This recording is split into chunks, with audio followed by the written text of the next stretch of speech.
50 aastat hiljem pühendusega, järgneb pühendus Jaanile 25. oktoobril 2006. aastal. Pange tähele nüüd.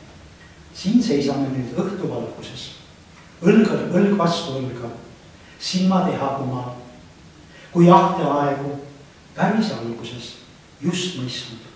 Armastus, see ongi Jumal. Su niude mahmu üska tormates lõi uusi kõiksusi ja igavikke nii täiusega tühjus korvates me saime osaks looja au jälke.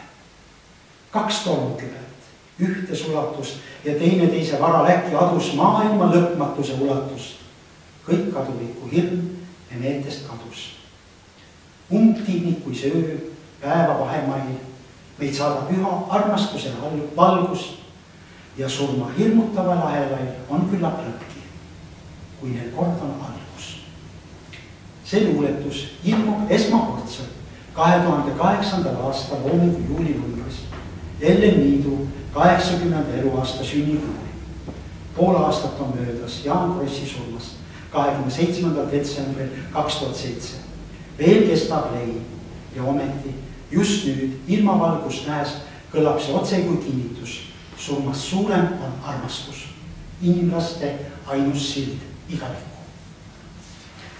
No kuna see vist kukkus hästi välja see, siis perekond otsustas kinkida selle raamatusele kõige intiimsema portree, mis nendel erakogus on ja see ilmub esmakordselt sinna.